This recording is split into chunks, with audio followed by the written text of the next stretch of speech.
प्रेमी सज्जनों, आज हम सब लोग यहाँ श्री महाराज जी की जयंती के उपलक्ष्य में एकत्रित हुए हैं और वर्षों से हम इसी तरह नवंबर महीने में उनकी जयंती मनाते हैं और उनके आध्यात्मिक जीवन की जो उन्होंने एक संसार को उपलब्धियां दी उनका हम जिक्र करते हैं, अपने जीवन में ढालने की बात करते हैं। वैसे तो रोज ही जो आत्मज्ञानी भक्त है वो जानता है कि उसके पास क्या कीमत है, क्या वस्तु है। श्री महाराज जी ने अपने जीवन के समय में जितना भी उनकी आयु थी, उस शरीर में रहते हुए उन्होंने छोटी सी अवस्था से इस अध्यात्म ज्ञान के प्रचार को आगे बढ़ाया,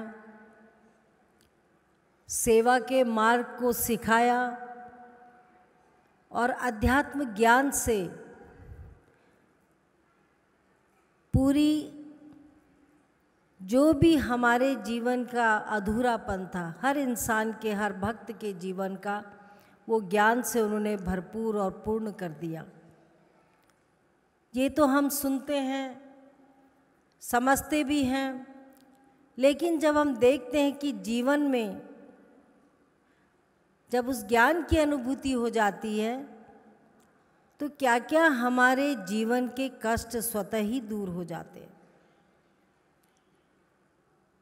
अभी नेहा जी ने एक भजन गाया था कि हंस के नाम को जो एक सहारा है हम सब के जीवन का, उस हंस के नाम को हम लोग अपने हृदय में स्वीकार करते हैं। भावार्थ यही है कि कपट के द्वार खोल करके, क्योंकि जब भी अगर हम सिर्फ बैठ जाए और सुनकर के सोचे कि हमारे जीवन का कल्याण हो जाएगा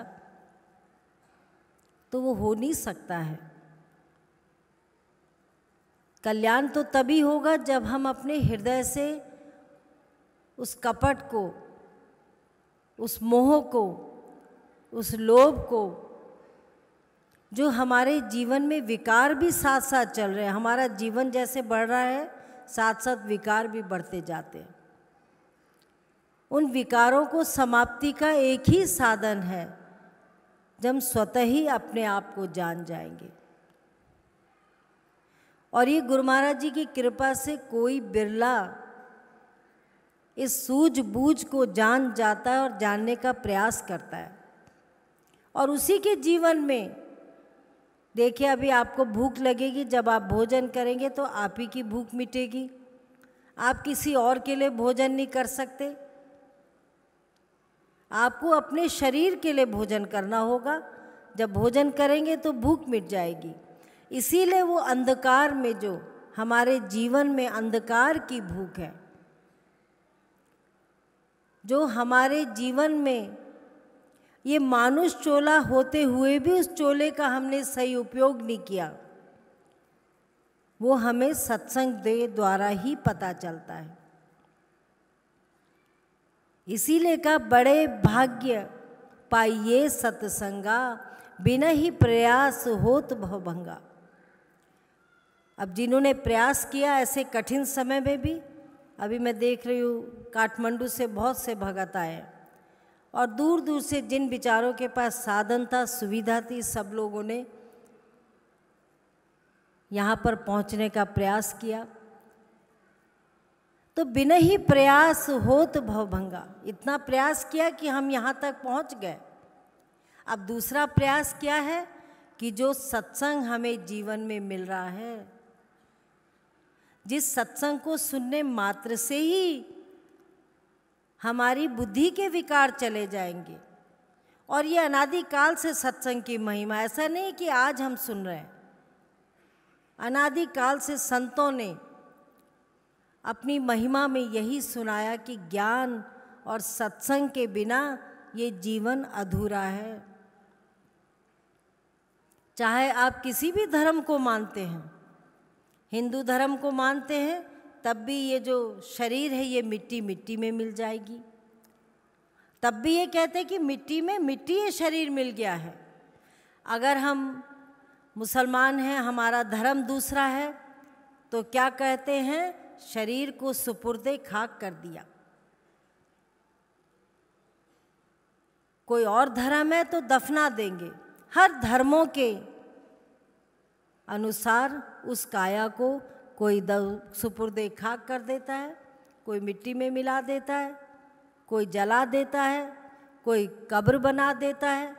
लेकिन फिर उस शरीर को जब आत्मा का जाना हो जाता है तो वो शरीर एक मिट्टी की काया बन के रह जाती है। तो क्या चीज़ ऐसी कीमती थी हमारी काया में जिसने हमें मनुष्य, मानव, महामानव बनाता रहा? और जैसे ही वो आत्मा का जाना हुआ, वही शरीर मिट्टी बन गई। तो ये जो भेद है, संसार का व्यक्ति तो कहेगा आया था चला गया, लेकिन संत पुरुष कहते हैं आए क्यों थे? जब जाना ही था, कोई ना कोई मकसद रहा होगा जब हम इस संसार में आए। आप 2 दिन की यात्रा करते हैं, कोई ऐसे नहीं थैला उठा के चल पड़ता है, कोई ना कोई मकसद रहता है, कोई कार्य रहता है, तब वो कार्य पूरा होता है, फिर वापस आ जाते हैं। ऐसे ही हम सब मनुष्य चोले का एक कार्य है। चाहे हम भगवान बुद्ध के जीवन को देखें, चाहे भगवान राम के जीवन को देखें, चाहे भगवान कृष्ण के जीवन को देखें, संतों ने आकर के उस कार्य को, उस महान कार्य को किया और एक संदेश छोड़ गए कि आया है सो जाएगा राजा रंग फकीर, और एक सिंहासन चढ़ चला एक बांधा जाए जंजीर।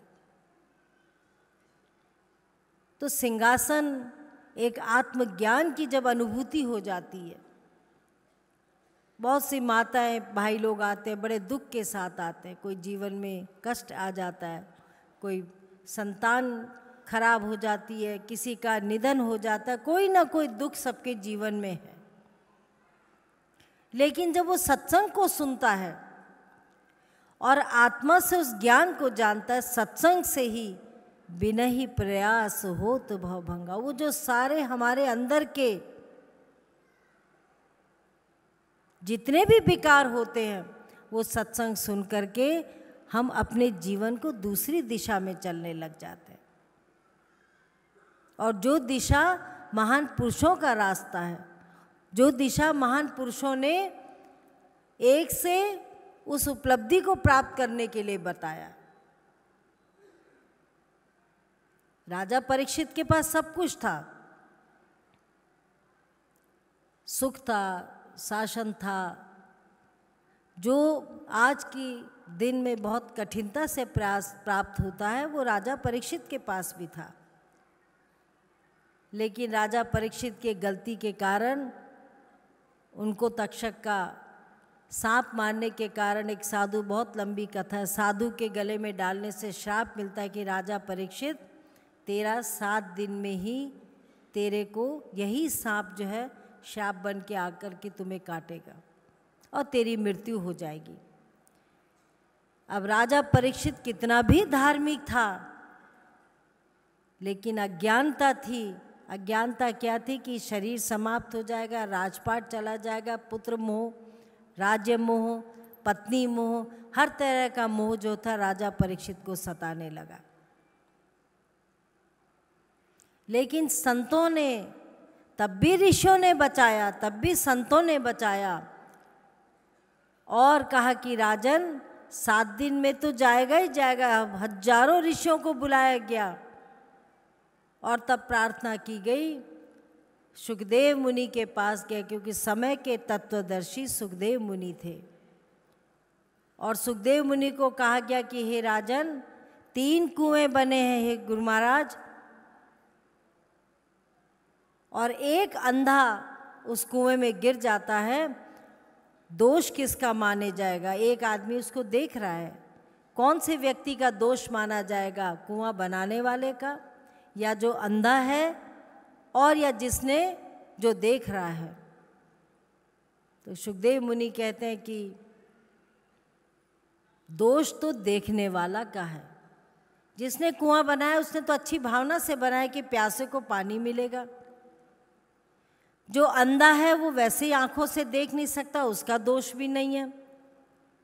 तो इसमें दोषी कौन माना जाएगा? जो देख रहा है कि एक अंधा व्यक्ति कुएं में गिर रहा है। दोषी आंख वाला व्यक्ति माना जाएगा। तो भक्त कहते हैं, समय के तत्वदर्शी कहते हैं, साधु संत कहते हैं, संत समाज कहता है कि एक शेख सुखदेव मुनि, आज अगर राजा परीक्षित अज्ञानी संसार से चला गया तो आप आंख वाले हो, आप देख रहे हो, और आप देख रहे हो कि एक इतनी सुंदर काया, इतना धार्मिक व्यक्ति इस संसार से अज्ञानी ही चला जाएगा। तो आप उनको, समय बहुत कम है, इतना भी समय नहीं है कि सारे वेद पुराणों का अध्ययन कर सके। 7 दिन, इतना समय भी नहीं कि हजारों ऋषियों की वाणी को अपने जीवन में ढाल सके। सुखदेव मुनि को तैयार किया गया कि आइए, और राजा परीक्षित को 7 दिन तक सत्संग सुना करके अंतिम दिन उनको ज्ञान की जब लालसा हुई, जब इच्छा हुई, जब जागृति हुई कि संसार में मुट्ठी बांधा आया, जगत में हाथ पसारे चले जाना है, साथ तो कुछ भी नहीं जाना है। ये अध्यात्म की पूंजी ही राजा को सुनाया गया, समझाया गया, जनाया गया, और 7 दिन तक निरंतर सत्संग की उनको एक एनर्जी दी गई।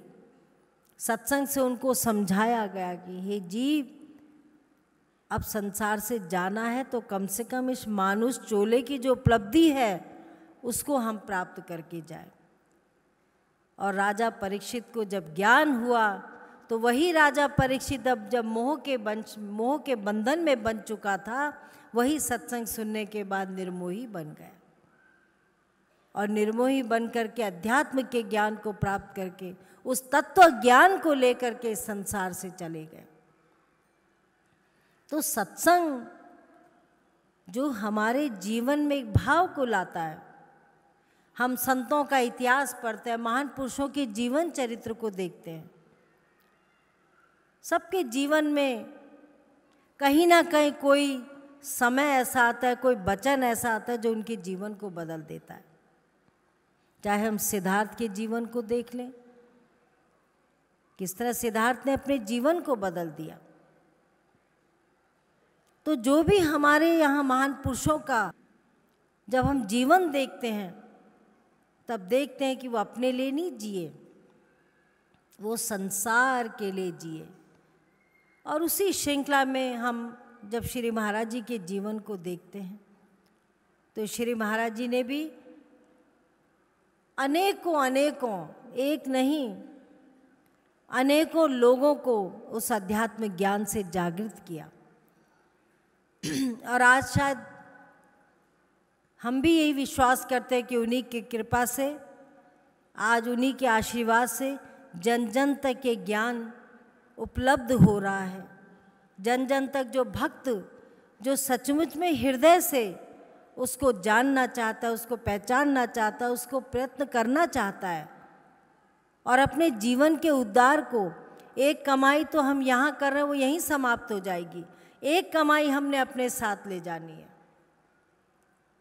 वो है भजन की कमाई।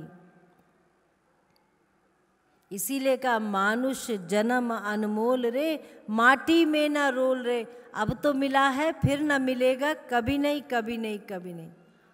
बोले जी महाराज भजन में सुनाते हैं और बार बार यही प्रयास करते हैं कि किसी भी तरह जीवन व्यक्ति का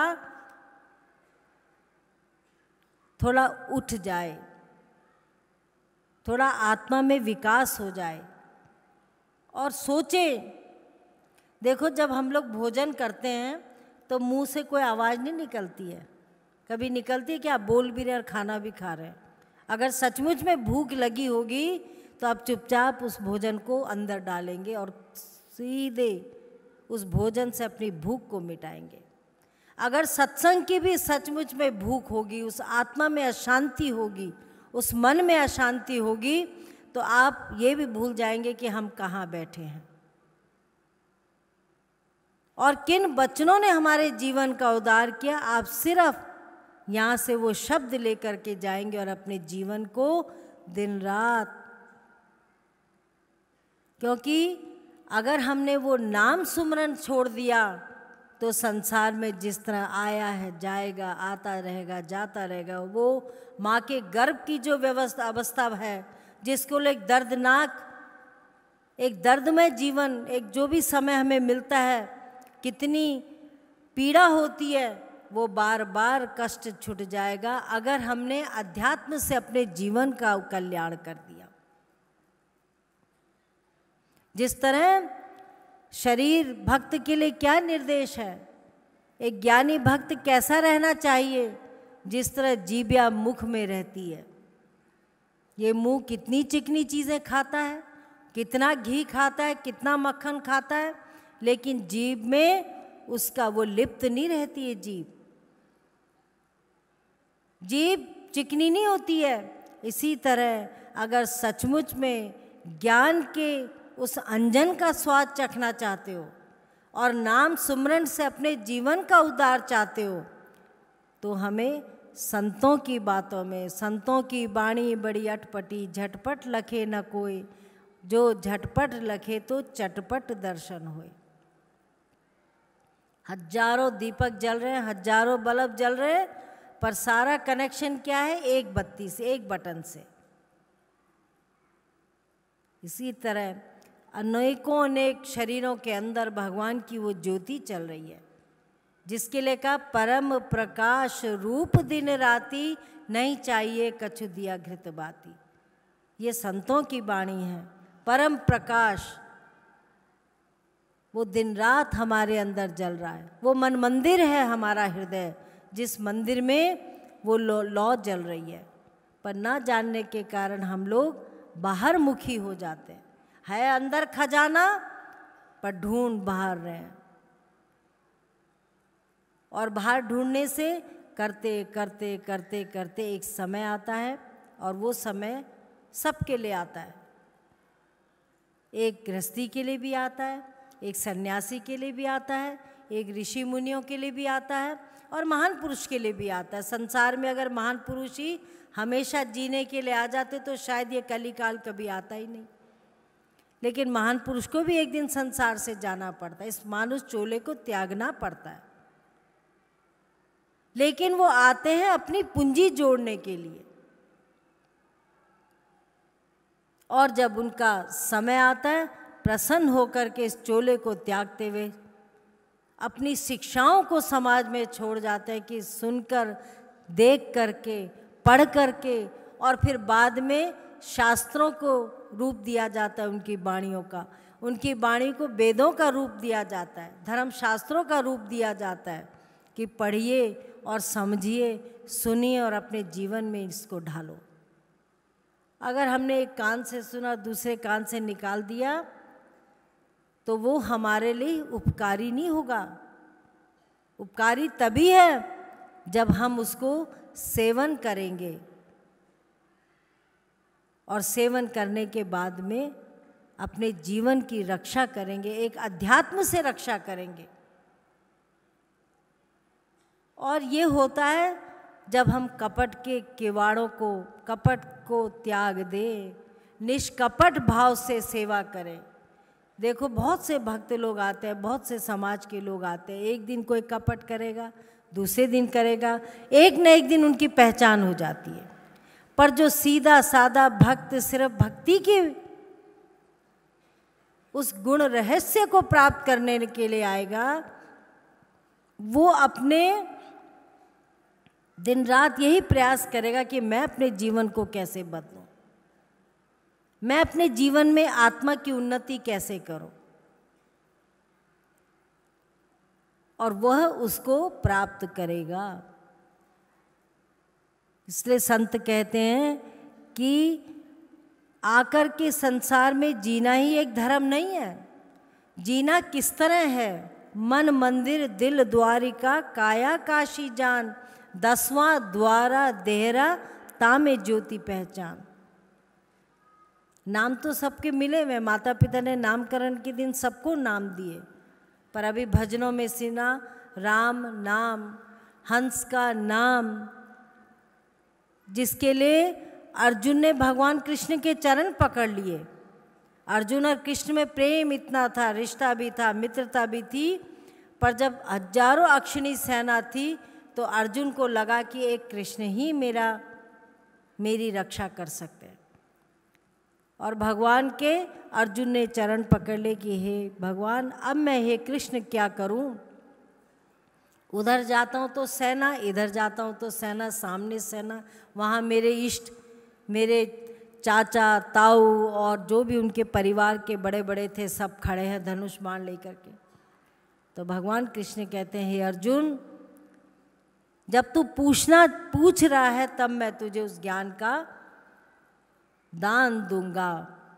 मरना तो तूने है ही, चाहे तू लड़के मर ना मर, बिना हत्यारा बन के, हथियार भी नहीं लेगा तब भी आगे पीछे से कोई ना कोई तुझे मार देगा।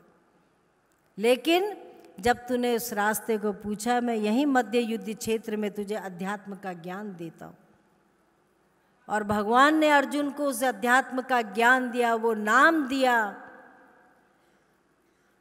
जिसके लिए कहा कि संतों की बाणी बड़ी अटपटी, झटपट लखे न कोई, और जो झटपट लखे तो चटपट दर्शन होए। अर्जुन ने जैसे अध्यात्म के ज्ञान लिया और भगवान के चरण पकड़ ले। हे त्रिलोकीनाथ, मैं आपको मित्र समझता था, संबंधी समझता था, लेकिन आपने मुझे ऐसे अध्यात्म के ज्ञान से मेरा जीवन तर कर दिया कि आप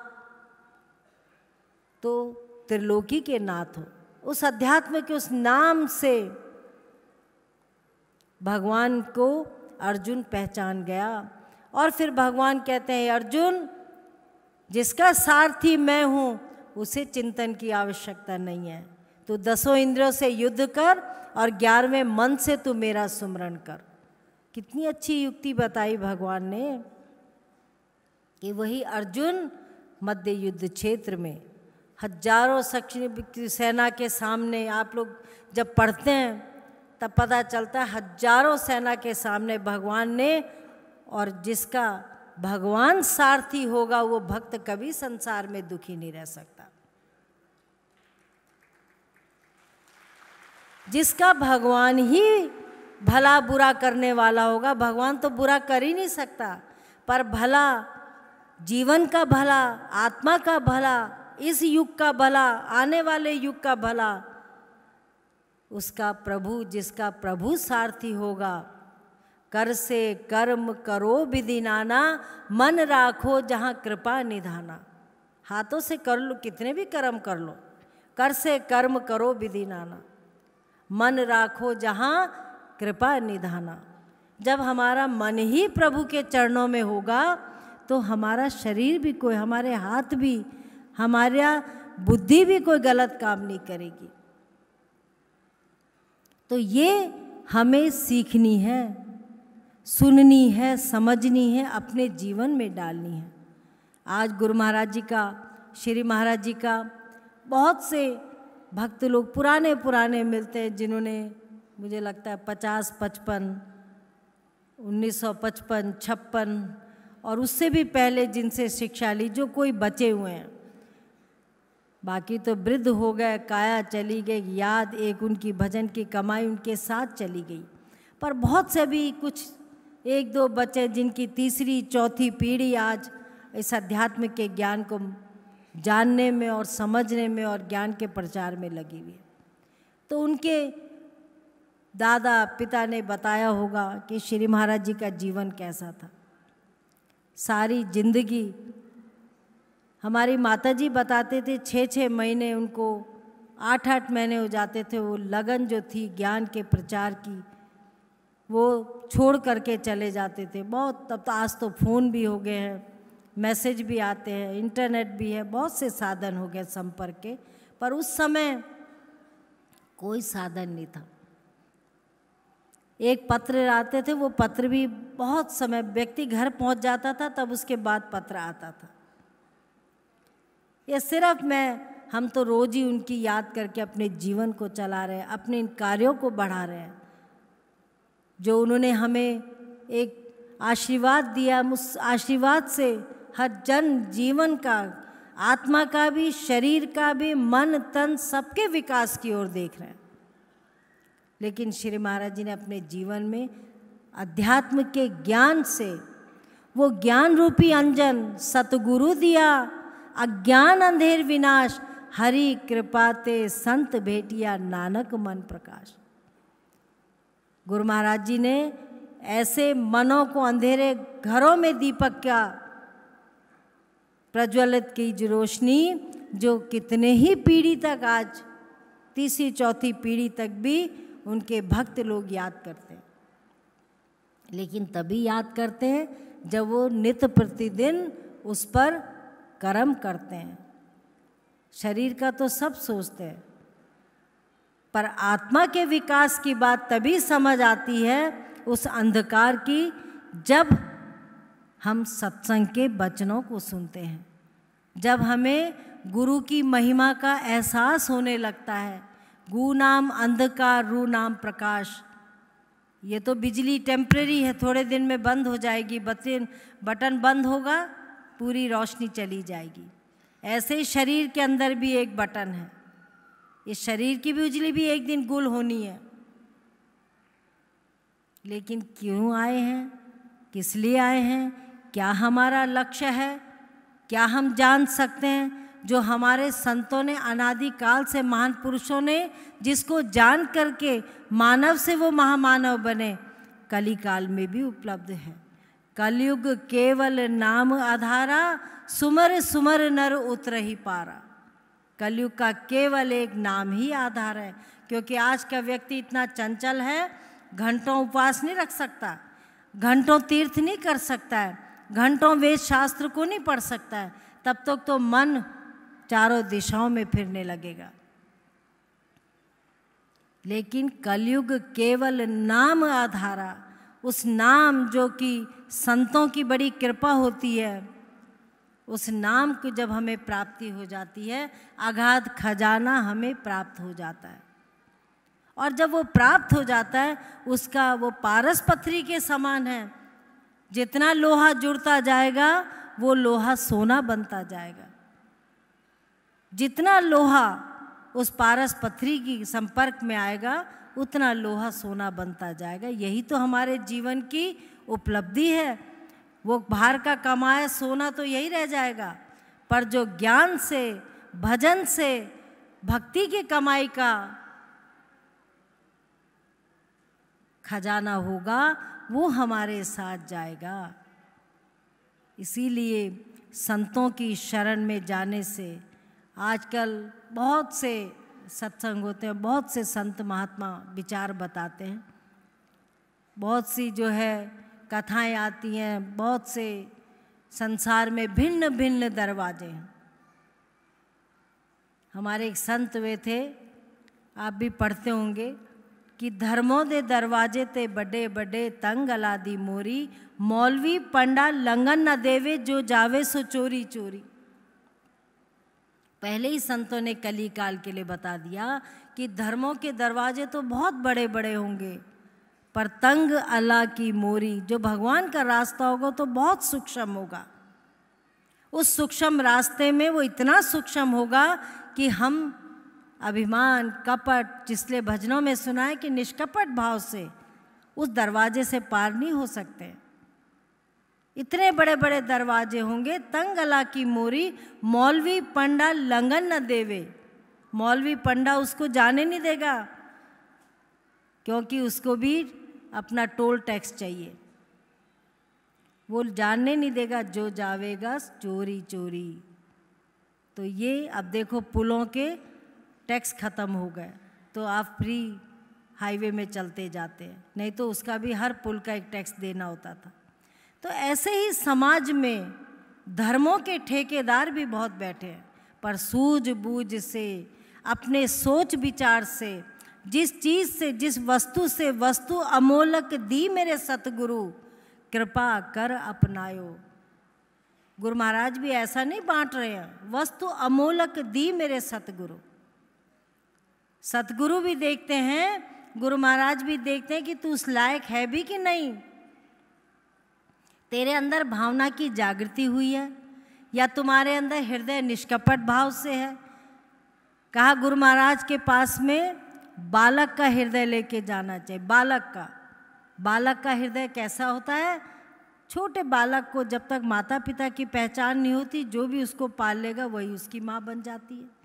तो बालक का हृदय लेकर जाना चाहिए, तब गुरु महाराज प्रसन्न होकर उस अमर बूटी की पौध तेरे हृदय में डालेंगे और वो अमर बेल बढ़ती ही जाएगी जब तुम अपना सत्संग रूपी, भजन रूपी उसमें खाद डालेंगे, जल डालेंगे। आप अपने घर में पौधा लगा दो, ना उसकी देखभाल करो, ना खाद डालो, ना पानी डालो, कभी वो उगेगा? अपने शरीर को तो हर तरफ से चमकाते रहते हैं, लेकिन पौधे को अगर हम उसके सेहत का ध्यान नहीं रखेंगे, उसमें खाद नहीं डालेंगे, पानी नहीं डालेंगे, धूप में नहीं रखेंगे, वो पौधा कभी बढ़ेगा नहीं।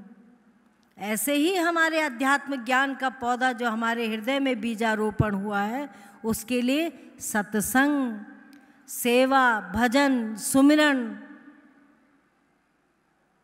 और भजन सुमिरन जब करेंगे तो स्वतः ही हमारे हृदय के वो जो अंधकार रूपी गु नाम अंधकार, रू नाम प्रकाश, जब रू नाम प्रकाश हमारे जीवन में आएगा तो अंधकार स्वतः ही चला जाएगा। तब हमारी बुद्धि, तब जीव की बुद्धि खुलती है और तब जीव अपने कल्याण की सोचता है। तो आप लोग ये श्री महाराज जी के हंस जयंती में 2 दिन का कार्यक्रम रखा जाता है। बहुत खुशी हुई, ऐसे समय में भी बहुत परेशानी है आज समाज में, फिर भी बेचारे भक्त लोग किस तरह, कोई कह रहे थे कि माँ जी हमने अपने बच्चे की गुल्लक तोड़ी टिकट के लिए, पैसा ही नहीं था घर में। कोई जिसकी लगन है, तो ये कष्ट तो आते रहते हैं, इस कष्टों का निवारण भी होता रहता है, लेकिन जब लगन हमारी लग जाती है, उस लगन को कोई तोड़ नहीं सकता है। वो हृदय की जो प्यास है, सबसे बड़ी वो लगन है। वो अशांति का जो है, वो सबसे बड़ी लगन है। तो हम लोग अपने जीवन में आने वाले समय में अपने जिसको ज्ञान मिला है, अपना भजन सुमरन करें। ये तो ऐसा दरबार है कि जहाँ मैं सुनती हूँ बहुत लोग आके बताते हैं, माता जी आप भी ऐसा करो। मैंने कहा नहीं। कोई रसीद काटता है दर्शनों के लिए, कोई भंडारे की रसीद काटता है, कोई महात्मा जी के प्रचार की रसीद काटता है, कोई कितनी ही रसीदें, लेकिन जब तुम एक बार हंस लोक में आ जाते हो, हंस लोक में आने के बाद में कोई भी व्यक्ति ये नहीं कह सकता कि मैं रसीद काटता हूँ। कोई कहता है क्या कोई रसीद होती है यहाँ? कोई रसीद नहीं, सिर्फ एक प्रेम का सौदा है प्रेम जगत में सार और कछु सार नहीं, कर ले प्रभु जी से प्यार और कोई प्यार नहीं। कि सबसे बड़ी कीमत प्यार की। अगर आपको गुरु महाराज जी से प्यार है, आप उस प्रसाद की कदर करेंगे, आप दर्शनों की कदर करेंगे, आप मालिक के वचनों की कदर करेंगे, और उसी में हमारा कल्याण है। अभी पिछले दिनों हमने वो शतचंडी करी। आप जब भगवती का, माता शक्ति का इतिहास पढ़ते हैं, जब हम आध्यात्मिक वेद पुराणों में शक्ति की महिमा को सुनते हैं, तो एक समय आया जब ब्रह्मा विष्णु महेश भी हार गए निशाचरों से लड़ते लड़ते, तो उन सब ने एक शक्ति की आराधना करी। भगवान शंकर ने अपना त्रिशूल दे दिया, भगवान विष्णु ने माँ को अपना सुदर्शन चक्र दे दिया, ब्रह्मा जी ने सारा ब्रह्मास्त्र दे दिए, और सभी देवी देवता महान शक्तियों ने एक शक्ति को अर्जित किया, एक शक्ति की प्रार्थना करी। एक शक्ति की जो है कि हे माँ, अब आप ही संसार को, आप ही निशाचरों को, आप ही इनका कुछ कर सकते हैं। तो माँ ने खुला खप्पर खोल करके सारे राक्षसों का खून पी पी कर उस पर जो है खप्पर के खप्पर भरते रहे। खैर, नौ दुर्गा का नौ दिन का वो है। तो आज भी जब हमने शतचंडी करी, और ये सबके कल्याण के लिए करी, कि हे माँ, इस समय में, कली काल में सारे ही अत्याचार समाप्त हों, सभी का जो है जीवन संपन्न रहे, अज्ञानी भी ज्ञान को प्राप्त करें, तो सबके लिए उस शक्ति से आराधना करें। बहुत से भक्त लोग आए थे उस समय भी, काफ़ी भक्त लोग आए, हमारे महात्मा जी, बाई जी सभी आए। तो देखो, जब अभी तक लोग पूरे जहाँ जहाँ से आए थे वहाँ चर्चा कर रहे हैं कि 9 दिन तक हमारे कानों में वो माँ के मंत्र ही हमारे कानों में गूंज रहे थे। और जब हम उनका अर्थ समझने लगते हैं तो वहाँ भी वही बात है, माँ शक्ति ने भी अनीति का विनाश किया, अत्याचार का विनाश किया, अंधकार का विनाश किया और सबका जीवन प्रकाशमय कर दिया, एक ऊर्जावान कर दिया, एक शक्तिवान कर दिया। तो ये जब हम हृदय से अपनी आस्था के साथ में गुरु महाराज जी के उस ज्ञान को जान जाते हैं तो वो शक्ति सबके, तब आप अनीति नहीं देख सकते, अंधकार में नहीं जी सकते। अभी हमारी बाई जी की माँ जी थी, बहुत पुरानी श्री महाराज जी की शिष्य थी, और वो घुटने के इलाज के लिए आए, और उन्हीं दिनों ये भगवती का पाठ भी चल रहा था। 9 दिन तक वो अपनी व्हील चेयर में बैठे रहते थे। इतना शायद जीवन में कभी दर्शन नहीं किए होंगे, जितना आते जाते दर्शन करते थे। जब यज्ञ समाप्त हो गया, सब कुछ हो गया, प्रसाद बट गया, 5-6 दिन बाद उनका शरीर पूरा हो गया।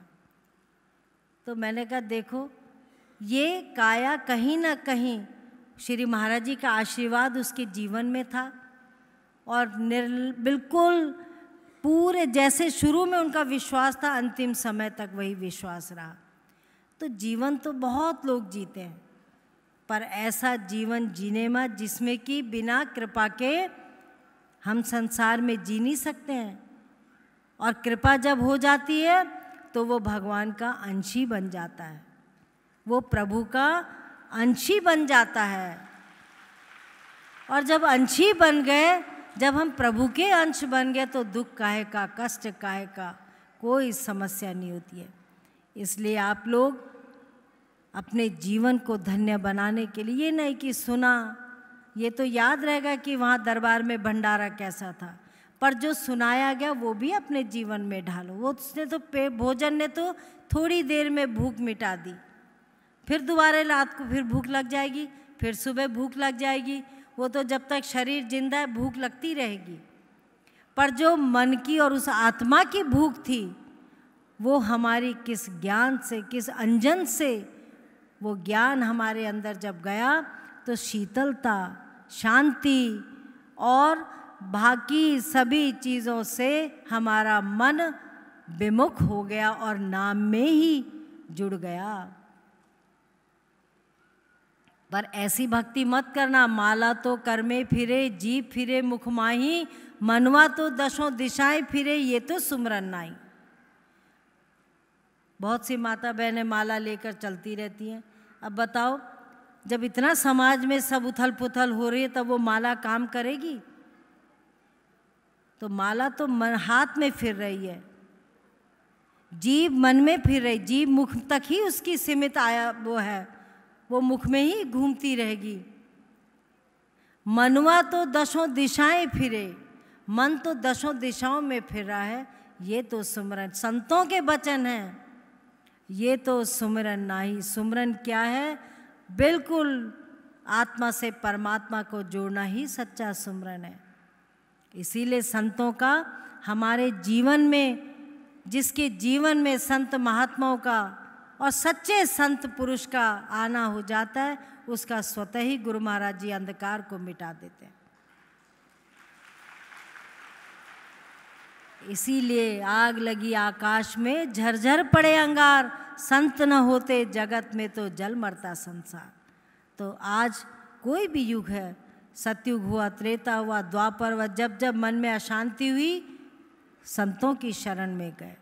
संतों ने उस ठंडी बरसात से, आत्मा में ज्ञान रूपी बरसात से हमारे जीवन को बदल दिया। और हमारी श्री माता जी कहते थे बार बार कि देखो ये जो खोपड़ी है इसमें बहुत सा कुविचार भरे हुए हैं, पहले तो इसकी सफाई करो। और इसकी सफाई हम सत्संग के द्वारा कर सकते हैं। आप लोग खेतीहार हो, किसान हो, जब खेती साफ होती है तभी दूसरा बीज बोते हैं। अभी दिल्ली में इतना पोल्यूशन हो गया, पंजाब में भूसी जलाई तो सारा धुआं दिल्ली की तरफ आ गया, सांस लेने में परेशानी हो गई। तो वैसे ही ये हृदय रूपी भी है। ये ऐसी खेती है कि इसमें जो पाप का, कपट का, माया मोह का जो विकार हो गया है, पहले हमें उसको सत्संग के द्वारा निर्मल करना है। जब निर्मल हो जाएगा तो गुरु महाराज जी उसमें ज्ञान का बीज रोपण करेंगे। जब ज्ञान का बीज रोपण हो जाएगा तो आप ही समझोगे, आप ही जानोगे किस तरह वो अमर बेल की तरफ बढ़ता है, किस तरह उससे हमारे विचार, हमारा जीवन धन्य हो जाता है। फिर संसार से आने जाने का दुख नहीं रहता है, क्योंकि माया मोह ही समाप्त हो जाता है। तो इसलिए ये सत्संग में जब आए, फालतू बातें बाहर छोड़ के आए। सिर्फ यहाँ सत्संग के द्वारा हम अपने जीवन को कैसे बदल सकते हैं, कैसे भगवान की तरह अर्जुन को जो ज्ञान मिला, अर्जुन का जीवन बदल गया। केवट ने अपने जीवन को धन्य कर दिया, राम से भिलनी को प्राप्त हुआ और भिलनी ने अपने जीवन को धन्य। अनेकों अनादिकाल से कहानियाँ चलती आ रही हैं। किसी न किसी व्यक्ति को जब जीवन में कोई महान शक्ति मिलती है, महान पुरुष मिलता है, किसी भी रूप में मिले, और जब वो महान पुरुष के जीवन को ऊंचा उठा देता है, वो जीवन धन्य हो जाता है। तो आप लोग कल भी यहाँ सत्संग का श्रवण करें।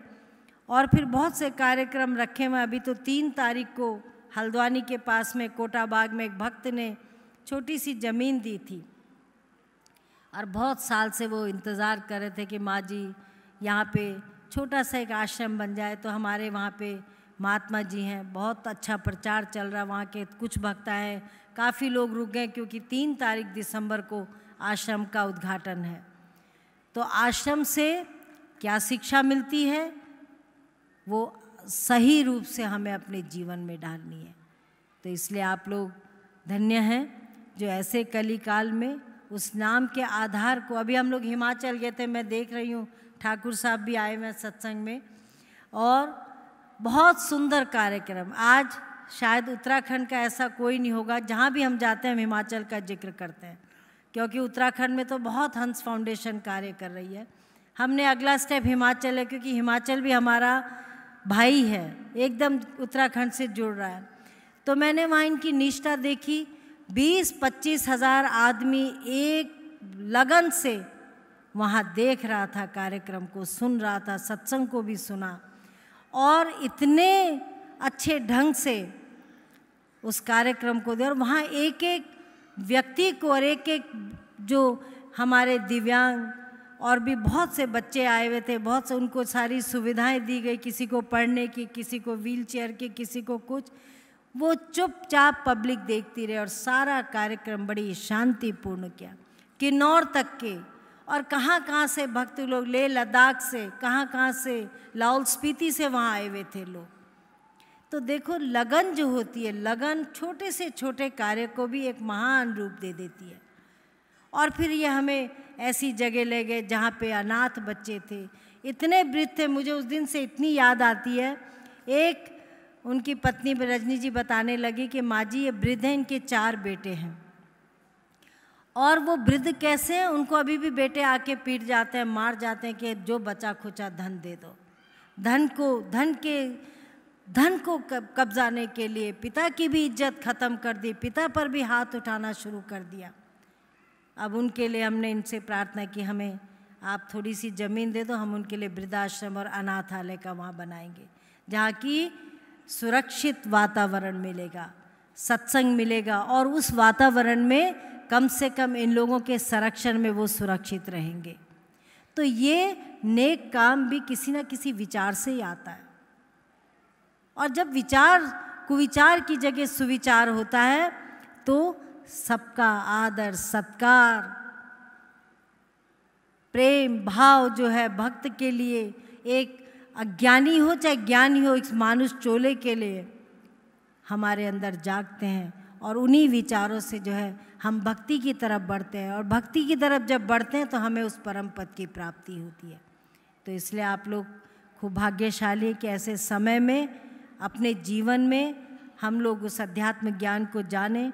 और कल भी यहाँ पर सत्संग होगा, समय वही है, पर आप लोग जो बहुत दिनों से सत्संग सुन रहे हैं उनके लिए सूचना होगी। और अपने साथ पत्रिका ले जाएं, कैसेट ले जाएं। अभी सतचंडी की कैसेट नहीं आई, वो बाद में आएगी, पर जो भी लिटरेचर जिससे आपको घर में जा कर के भी यही सत्संग आप पढ़ सकते हैं, तो आप लोग उसको प्रसाद रूप में ले जाएं और अपने जीवन को धन्य बनाएं। जीवन को धन्य बनाने की बात कही जाती है, अशांति को मिटाने की बात कही जाती है, और वो अपने जीवन में ढालने से ही होती है। इसलिए प्रार्थी बने, प्रार्थना करें। गर्व से कोई काम नहीं चलेगा, अभिमान से कोई काम नहीं चलेगा। हमारे यहाँ कोई भक्त भी अगर अभिमान करता है वो भी मालिक से दूर चला जाता है। अगर कोई आने वाला भी कपट करता है, स्वतः ही जब कपट नहीं चलता वो भी मालिक से दूर हो जाता है। तो इसलिए निष्कपट भाव से, अपने ज्ञान से, अपने जो भी हमारे अंदर आचार विचार से हम सेवा करें और खूब भजन सुमरन करें। सबको दुआ आशीर्वाद।